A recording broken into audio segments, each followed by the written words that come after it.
Hello, everybody, and welcome Hi. to Certified Life Coach Institute. Before we Well, begin, CLPI Live. CLCI Live, yes. It's kind of confusing, We're not at school right now. Wait, Well, Um, what'd you I say? don't understand. What did you call it where Brooke says we're not at school? I think I might have said welcome to Certified Life Coach Institute, Okay, I see. which technically, like, if we had a building and an office, we would be doing it in the school. This is the school. I will say You would this, have to come here to Colorado, just saying. which I have been. So Yes. that checks off that box. I never We need would to go. have to have annual incline hikes together. Anthony, God. We're there.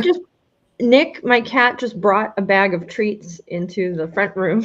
Oh my gosh. Okay. Is he opening the Brooke, cabinet himself? he might be. Brooke, Oh my god. send us off. Introduce us. I'll I'm get gonna her go started. get. Will you handle the cat situation? Thank Yeah, you. I'll do that. You Nick go. is very smart. I've seen cats open I think things. he must Yeah. know what he's doing. Yeah. Okay. So while Anthony takes care of the cat, to those of you watching who's just tuning in, please join in the conversation. We want to hear from you. We are going to be going over the new and improved ICF Code of Ethics. This is part two. Part two. So if you haven't already seen part one, go back. We can drop a link in for y'all and review part one before you hop on over to part two, unless you're doing this on purpose and you don't want to go through 1 through 3 or 1 through 3, which is the core values, the purpose, and the commitments of the ecosystem. Those we all covered already. But now before we get into the nitty gritty of our ethics, we are going to first review the appendix and glossary of terms. Right? Yes. This is important because they will use in the sections of the ethics. They'll use all these new terms and definitions that we haven't seen before in the prior iterations of the ICF Code of Ethics. So it would be helpful if we knew what the heck we were talking about when we're referring to new terms like coaching engagement or ICF ecosystem or external coach. I'm not exactly sure why they split it into an appendix. Well, it's a single appendix, and it's split in between key definitions of terms used in the code and glossary of other terms. I mean, they're all used in there. Why not just make one glossary? I don't know. They need to update these code of ethics. I don't like how it's organized. But we're going to be going every 3 years. Yeah. But we're going to be going over those because they expanded a lot of definitions and they included a lot of new definitions. And I think these are all really good. It's stuff that we talk about at CLCI all the time, but it's not like codified in any way by the ICF, and now it has been. So we're going to take a look at those. Jerome, if you could share your screen of the ICF webpage. And the first one is a good one. And it's new as well. Artificial intelligence. Any algorithm or machine-based technology that enables computers and other digital devices to simulate human intelligence and problem-solving skills. And then you'll see the little parenthetical C standard 2.5. So it tells us where that becomes relevant in that. And just for example, I kind of want to take a look at 2.5. Well, but also it's referred to AI as well as So it's just acting ethically. Like if you're going to use these technology systems, such as coaching tools, databases, platforms, software, or AI, you do so in an ethical manner.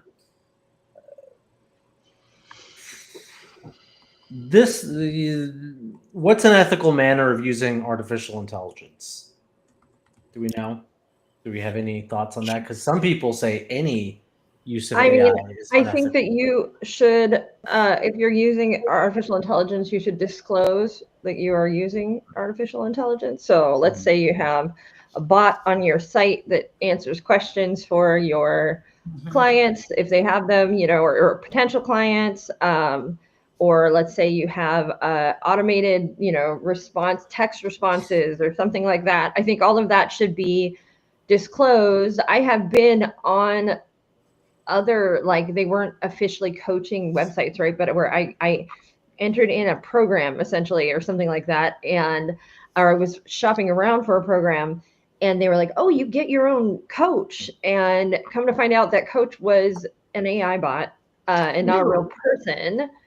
Wow. Plot twist. And I figured that out because I just, I started asking it questions, and the responses were very automated, very, you know what I mean? And it became very obvious to me that this is not an actual human being. I was getting sort of AI generated responses. And I felt like that was a very non-ethical way to do things, because what you were telling me was that this was an extra bonus of what I'm getting. But for me, I didn't love that I wasn't getting an actual human being, especially when I had actual human being questions that the bot could not answer. And that was a bit frustrating for me. Yeah. I do think I also asked it to and so it was a big difference when I was shopping around for this program. I ended up going with the one that had an actual human being, and that actual human being had a picture. I mean, I could verify that it was a person I could eventually meet with face to face. Whereas in the case of the other one, I couldn't. And I thought that was unethical myself. Yeah. So basically, disclose that you're using AI technologies, and for the love of ICF, do not put your client notes into AI local or large language model, because that's not really confidential. That's sharing of private information, unless Now, your client says otherwise. Then you can do that. there are programs in Zoom like AI Summary, Mhm. right? And would you consider those are ethical, right? They're not a large language model. They are. They use AI. That would depend on your client. It really depends on what your client is comfortable with. And I would ask them, I would say, hey, I'm using Zoom AI to generate summaries for us on what we talk about. Is that okay with you? Or include that in your coaching agreement, which client and coaching, these are these terms, they're the exact same as they were in the prior ethics. Nothing's really changed regarding that. But coaching agreement is the next one. It's a new one. It is the formal document established between the ICF professional and the client sponsors that outline the terms, expectations, and conditions of their coaching relationship. It includes details such as the goals, the duration, frequency, confidentiality, policies, payment terms, cancellation, and responsibilities of both participants, including AI, if you so use it. Okay, and it's standards 3.1 and 3.2, because I'm thinking of the competencies, and the standards are different than the competencies. Yeah, they're not the competencies they use. The coaching agreement is found in those standards, 1.1. Okay. All those in parentheticals. So that's really useful if if you have a question and you're like, I have a question regarding the coaching agreement. What does the code of ethics say about that? You just go to the appendix, look at what the standards are, and then read those standards. And that'll point you in the right direction. And this is different than the session contract is really what my question is, right? Yes. So coaching agreement is not the session contract. Say it again. Coaching agreement is not the session contract. Right. Coaching agreement is like your business agreement between yourself and the client about how the service is going to be operated. Your session agreement is core competency 3, where you ask your client in the coaching session, hey, what are we working on today? And how will we know that we've accomplished that goal? You are evaluated on core competency 3 when you try to get your credential. Your coaching agreement, that's just being ethical and making sure that is filled out. Then we go to the next term, coaching engagement. That is the structured interaction between yourself and your clients and sponsors. And that's the coaching process. And that includes the initial assessment, goal setting, the regular coaching sessions you do, progress tracking, evaluation outcomes. So essentially the entire life cycle of your client from beginning to end, that is the engagement. And hopefully the engagement is moderated by the coaching agreement, which is like your in writing, your contract. So these are new terms that are really useful. The coaching relationship, they could have gotten rid of coaching relationship. That's kind of covered now by coaching agreement and coaching engagement. It's pretty much the same things as the engagement and agreement. Maybe it's different, slightly different in those. Like, I'm just curious, are the call outs slightly different, or are they the exact same call outs too? They're different call outs. So maybe that's coaching where- agreement. Yeah, I would say so. What I'm just looking at the definitions, it's covered by both the engagement and the agreement, the coaching relationship. So I guess they might have just kept the old one just for usage. But the next one is coach supervisor. Ooh, a new one. What is that? Is that for sponsored containers? Let's see. An experienced coach who engages in reflective dialogue and collaborative process with a coach or group of coaches for personal, professional, and ethical development and learning. So kind of like a mentor coach. Yeah. It sounds like a mentor coach, but they also go over ethical development and learning. I'm going to see, and mentor coach is also included in the term. So it'd be interesting to see how they differentiate between both of them. The code, that's what we're looking at right now. Confidentiality, they've updated this one to include that there's protected information unless there is a legal reason or requirement, threat of harm, or written consent to release is given by the client. So now we've included the exceptions when confidentiality is broken. Yeah, that wasn't there prior to. We used to. What is it called? What do they call that? The when you're supposed to report the being a mandated reporter. Mandated reporting, essentially. It's not. This isn't the exact same thing as mandated reporting, but it is kind of outlining. Hey, these are the times we might break our confidentiality. Or these are the times that ICF is not going to get mad at you if you break confidentiality. We're going to agree with you, yeah. They're not going to cry foul because obviously if you provide evidence that there's a threat of harm or a legal precedent, like a subpoena would be another example, then, confidentiality doesn't really apply in those situations. Next, we've got the conflict of interest. So that one's been updated. This includes financial, personal, intrinsic, professional, or perceived conflicts of interest with a client or their sponsor. So what would be like a conflict of interest in a coaching relationship? Working with two similar companies and not telling either one. Okay. Coaching your brother.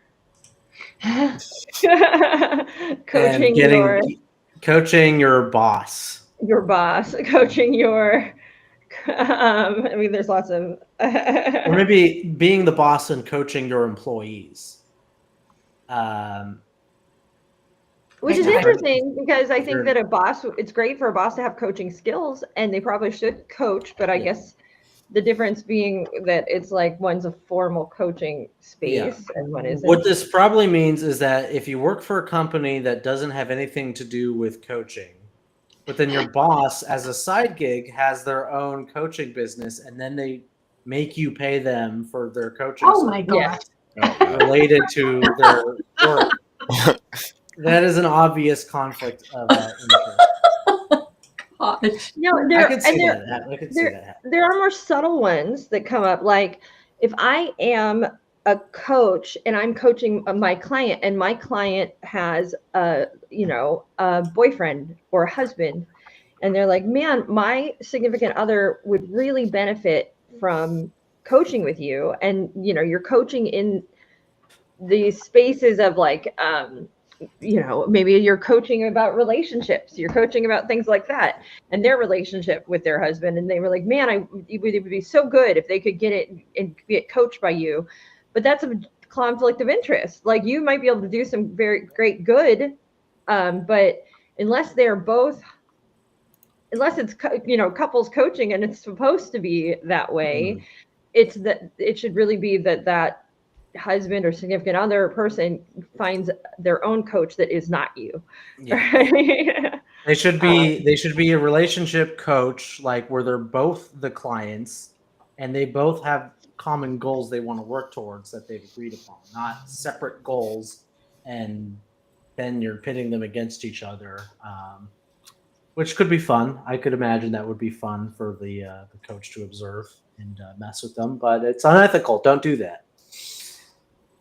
Next, we've got core competencies. That's new, but we know what the core competencies are. It's the skills of the coach. Equality.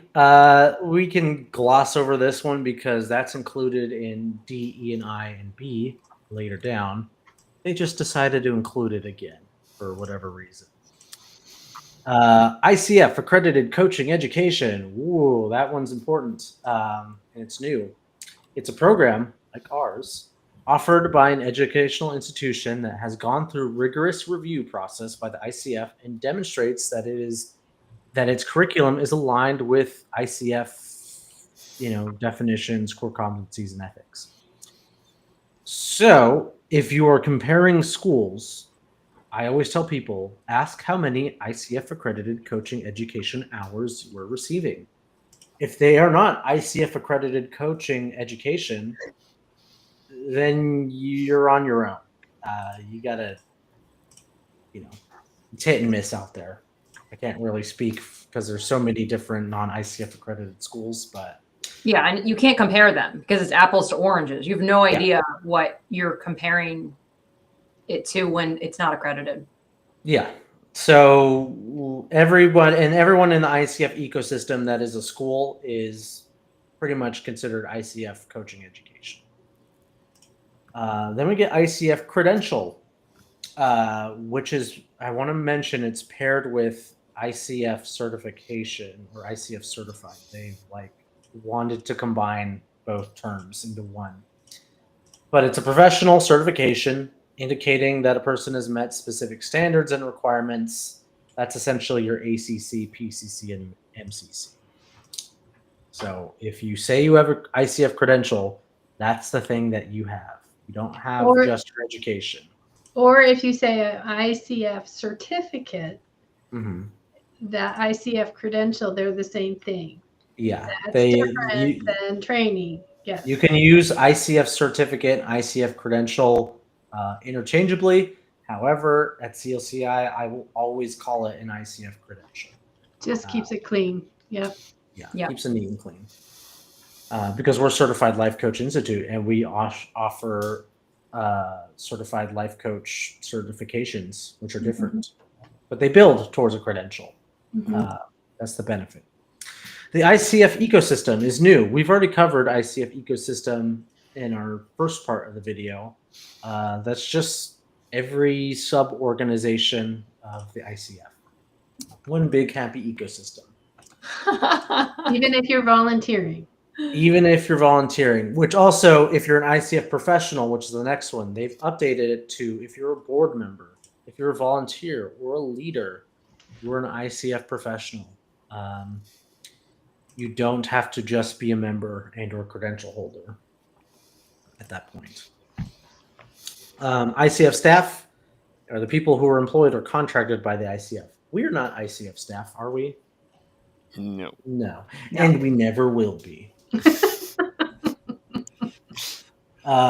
Intellectual property is completely new. And these are the creations of the mind that are legally recognized as the property of the creator or owner.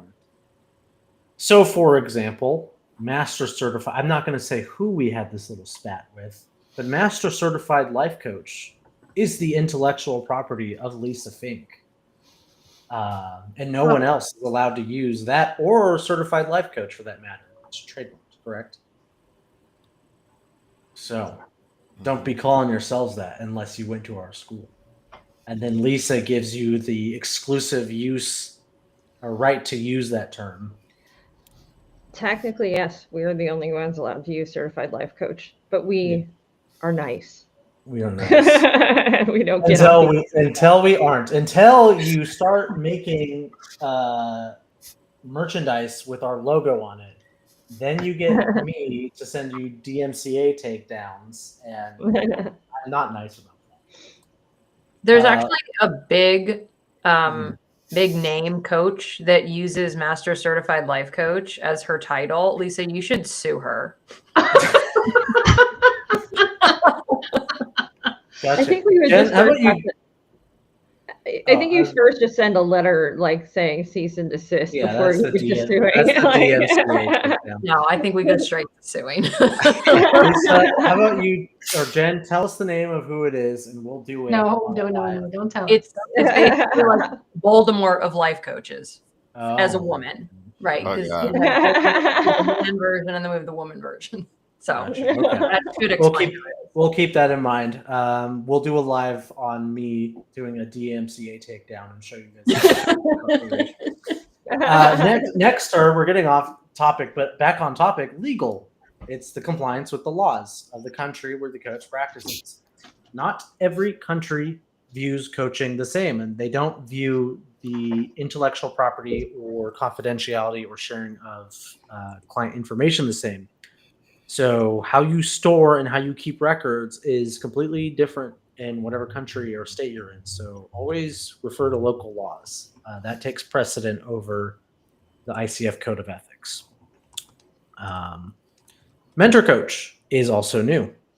These are like the, what's the other term? Coach supervisors. They're like a more specific coach supervisor though. And they provide a collaborative learning process through which feedback is provided to another coach based on observed or recorded coaching sessions to make you better at coaching. If you want to get your credential, you always have to work with a mentor coach. That's part of the requirements. And they will make sure that you include your core competencies. We've got two really good mentor coaches with us, Lisa Fink and Nisha Safran. If you want to get your mentor coaching through Certified Life Coach Institute. Sponsor. This one's been updated a little bit. It's the people who pay for the coaching sessions if they are not the ones being coached, but it now includes those having parental responsibility for minors. So if you're coaching a minor, and those are children, not the people with pickaxes, look for gold. The parents or the guardians are the sponsors. They're the ones paying for the coaching. New one, support personnel. The people who work for ICF professionals who have access to information about clients and or coaches. That's all of us, really. Well, actually, who work for ICF. Yes. If Lisa is the ICF professional and we work for her, that makes all of us the support personnel. And also sometimes ICF professionals at the same time. I let my membership lapse for now for ICF.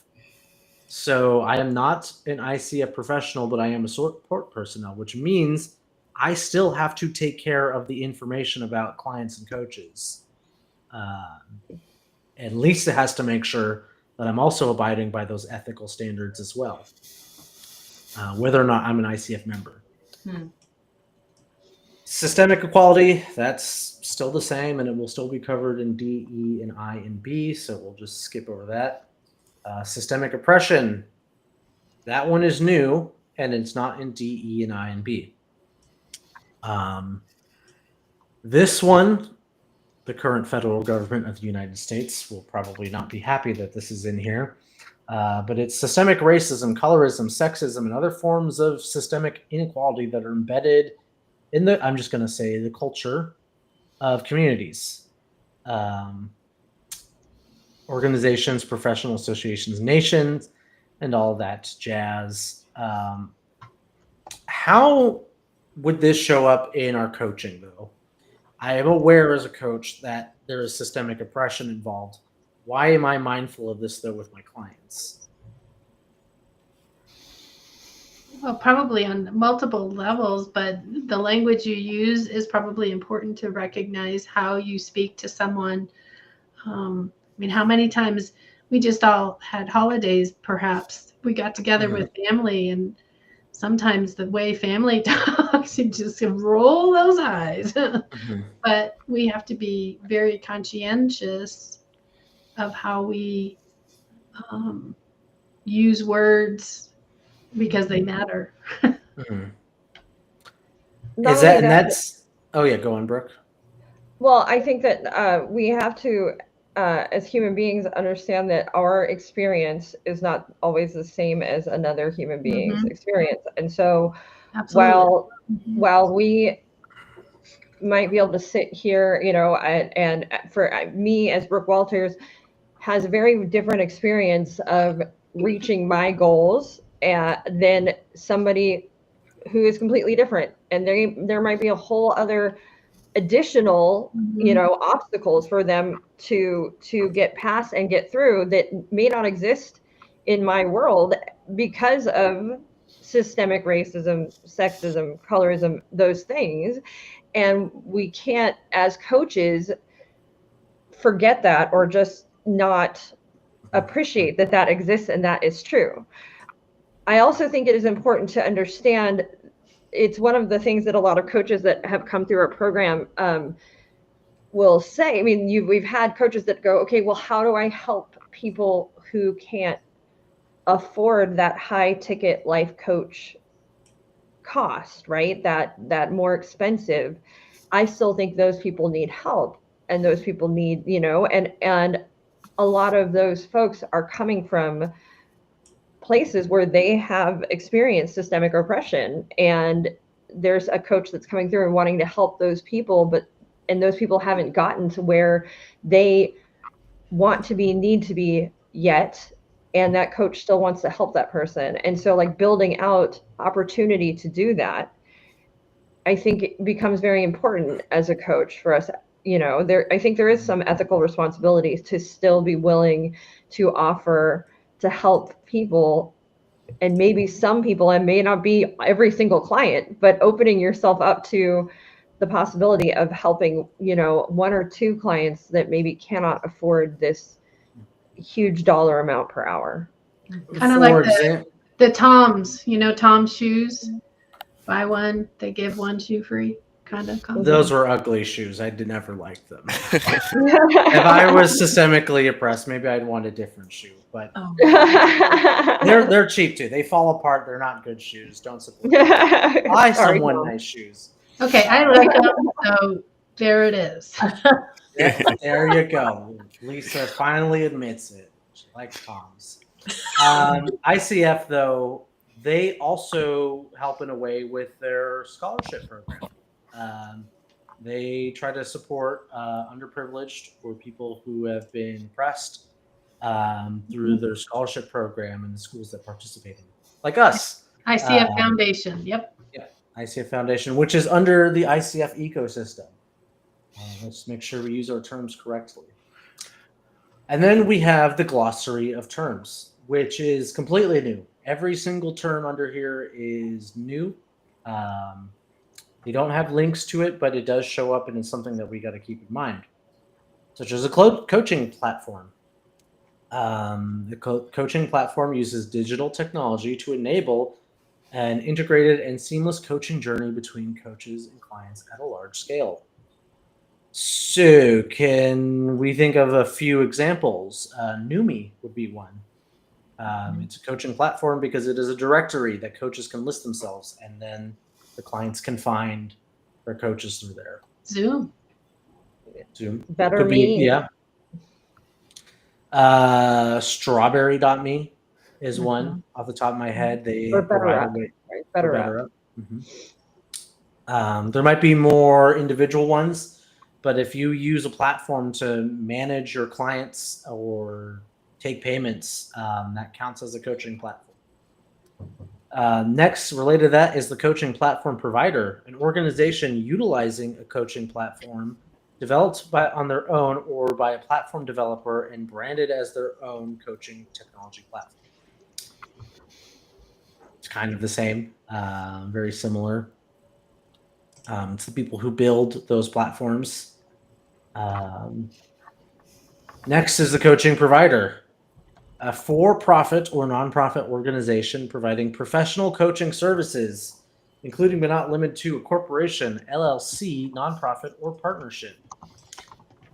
So this could be, for example, Strawberry.me was one of the examples I thought of. It could be United Healthcare. United Healthcare, the infamous healthcare company that we just so happen to use, at least I do. They provide coaching services as well. So they would be what is qualified as a coaching provider. If you're a couple of therapists who have joined up and partnered with each other and you also add coaching as an additional service, you are now a coaching provider. Pretty self-explanatory. Next one is coaching supervision, a dynamic and reflective process of collaboration, guidance, and support through which coaches develop their personal, professional, ethical capacity and maturity. This one's not so filled out. So this is going to be more you're not trying to get a credential. You're having somebody, a go-to person that you can bounce questions off of about coaching, that you can have them help you reach your next standard of quality of coaching. And this one goes hand in hand with the coaching supervisor and mentor coach that we talked over. That's just called coaching supervision. Yeah. Okay. And now the big one. DEIB. Diversity, equity, inclusion, belonging, a new one. It's a combination of key concepts that support a range of similarities and differences for access and treatment, being welcoming, feeling part of a group, and fairness. We talked about this the other one, but the federal government and thus the people that they contract with are going to be a little bit more scrutinized because of DE and I and B. It's just a keyword that shows up, and it seems to me, from my experience, that everybody has kind of a different interpretation of what is acceptable and what's not. But I'm glad that ICF stuck to their guns on this and they didn't get rid of it.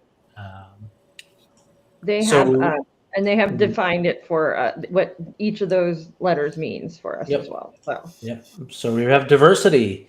Race, color, caste, ethnicity, gender identity, sexual orientation, rank, socioeconomic status, age, spiritual practice, national origin, ability, and other groups, classes, and categories of human difference, such as personality characteristics, appearance, communication styles, and leadership. It's just the whole range of what you get with being a human.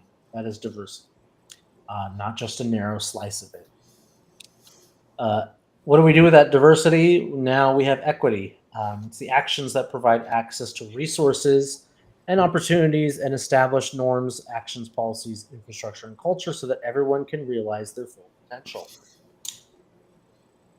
How would this manifest for a coach? We understand that diversity is a thing. I don't think anybody really debates that, but how are we equitable as coaches or as coaching organizations and or providers? I think what Brooke said earlier about providing a sliding scale to not always, be at premium price, that could be part of it for sure. Okay. We also mentioned, group coaching is a way to be equitable, to provide coaching opportunities for more people at a lower price point. Yep. Just not being not like making sure you're not discriminating. There's like a big difference between knowing who your ideal client is, right? And then being outright discriminatory. So like what is the difference? Yeah, so knowing who my ideal client is understanding who is actually going to want the services I provide. So if I am a marriage coach, my ideal client on a very basic level are people who are in a relationship or married, to the exclusion of single people or people not currently in interpersonal relationships. Mhm. And thus I would tailor my marketing towards them. What I am not doing is sticking with people of a certain race or color or specific, maybe even specific type of relationship. Like, I should be equitable and open to coaching people who are non-monogamous or who are just dating or who are engaged or maybe even arranged marriages rather than just the Well, nuclear family marriage idea that people have sometimes. I think I think what so I think you're kind of scratching the surface, but I think me as a coach, I can say, I coach couples, right? But it would be wrong if I then said, well, I only coach same-sex cisgender couples, and let's say I have other kinds of couples coming to me and I'm like, no, I won't coach you. You know what I mean? I'm not, and like you just cut it off right there. At that point, you're kind of starting to be discriminatory, right? We're starting to discriminate against people that are different than let's say what I am in my relationship or something like that. I can, as a coach, though, say I coach LGBTQIA, LGBTQ couples, and I can target my marketing specifically to those folks and those people, and it's not discriminatory at that point. Is that correct? Yeah, I think it's when you start to make a policy to not do something or not have everybody realize their full potential, then that might become an issue. Plus, I don't really think it makes sense from a business standpoint. Like, just take if the people want to coach with you, do the coaching with them. But it's providing the opportunities for everyone who would like to coach with you, and not discriminating them based on things like race, color, ethnicity, or gender identity. Which goes to the next point, which is inclusion. Action that includes and fully supports people from marginalized as well as privileged groups by creating and maintaining processes, infrastructure, and cultures so their inclusion goes beyond assimilation and differentiation to integrating them in the life and work of the organization in a way that they participate in decision-making about what the organization's work is and how the work gets done. So I want to mention, and I want to go back to the federal thing, and if you're not from the United States, you can just disregard this. One of the things that I've seen that was the issue that they brought up is that they felt like they don't like language that prioritizes groups of people over others. They're looking for like merit-based stuff. However, I am not seeing any language that says you must prioritize marginalized or other groups of people who are undeserving. What I'm seeing is that you make an effort to be inclusive as possible to everybody, regardless of their privilege status. Am I getting that correctly? Is that what it sounds like? Are you asking about what this definition of inclusion is saying? Yes. Or okay, yes. Yeah. It seems to be pretty agnostic. Yes. You got to be fully support people from marginalized as well as privileged groups. We're not. It doesn't say that you have to prioritize one over the other. It's saying both. Yeah. It's saying both.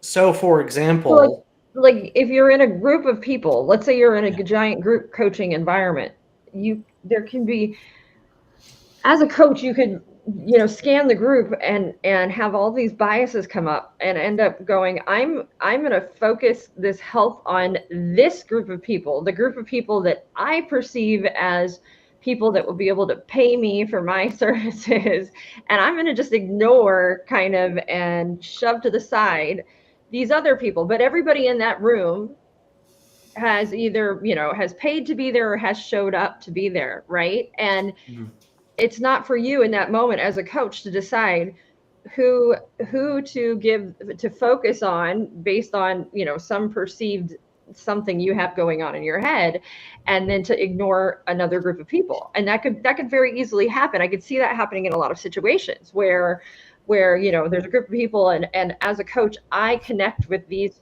people over here. They are more like me. This person over here is less like me, and so I don't think that they are going to end up using my services or being able to pay for my services. And at that point, you're no longer being inclusive to that group of people who has showed up that day. I have an example, and I don't remember the professor's name who did this experiment with a group of high school kids. Anyway, they were given, this classroom was given a sheet of paper with a word scramble. I think there were 3 words on it. And there's the group of students that answered very quickly these 3-word scrambled, and you had to raise your hand as soon as you figured out what this word scramble was. So half the room raised their hand, the other half didn't. And the experiment, is how quick you are. Look how smart you are. Where the other students who weren't getting it, they were like getting really frustrated. They couldn't understand how they got it, and they were still working on word 1, all of them, and not being able to figure out what the words actually were. When the conclusion of the experiment is that the secondary group didn't get a scramble that they could make sense of, but it was brought to their attention how that judgment was brought in and how quickly people felt belittled and not included and segregated away from the group that did really well and answered the questions rather quickly. So it was an interesting, I would not have wanted to be part of that experiment, but it was an interesting result that they, kind of learned from how people interact and what the judgments and what the sense of belonging and the sense of exclusion, even just in that case, came about. Absolutely. And there's a lot of situations in groups coaching situations where we can very quickly gravitate towards maybe somebody that we feel more comfortable with, somebody that is participating more. I know even in our classrooms, we've had these moments with, students where there is a student that the teacher is just not understanding, why they are behaving the way they are.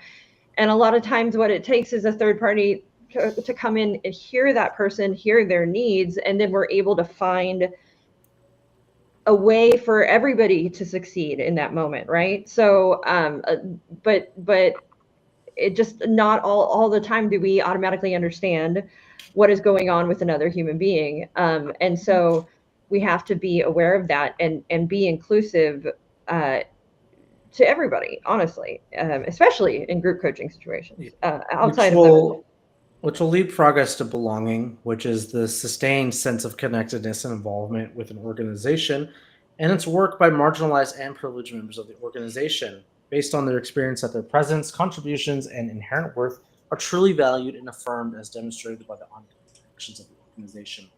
This kind of has to do less with coaches and more about the coaching organizations, such as ourselves or other ICF accredited programs. And I really think the best way to go about this is just asking, do you feel included and do you feel belonging with us? And how can we make you feel more included and feel like you belong here? And then it's up to the person you're speaking with to let you know how you can go about doing that. We have a few more terms and we've got a little bit of time left, so I think we can try to get through the rest. And then we'll have to talk about the actual sections on the next video. We have the external coach. It's a coach who's hired from outside an organization. You're not an employee, and you coach employees of the organization. So you'd be like a contractor who's hired by someone. Group coaching. It's coaching a group of individuals who have similar goals or interests, serving each to move forward in their progress, where the coach and other group members offer support and inspiration on individual abilities and potential. I don't think the coach needs to provide inspiration. I think we're going a little above and beyond, but they're there to do the coaching, which is the supporting your personal and professional growth. Inspirations like the sprinkles on top. We have ICF Assessor, a credentialed coach that has successfully completed ICF Assessor training.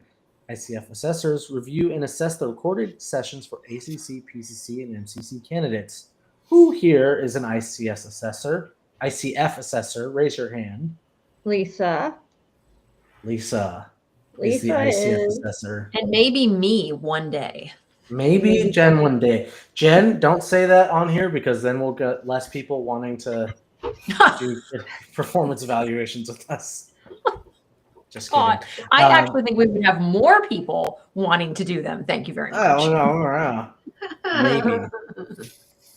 I think I seem like it would be a pretty easygoing assessor, right? You know what, Jen? Just say for now that you'll just pass everyone. You won't even look at the recordings.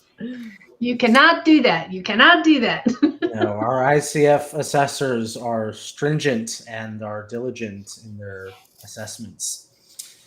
We have ICF certified. It is the same thing as ICF credentialed. That's it. And this is new because ICF certified has never been a thing. It's just been language that's been misused. And now they're finally making it a thing because they realize Because it's not going away. Yeah.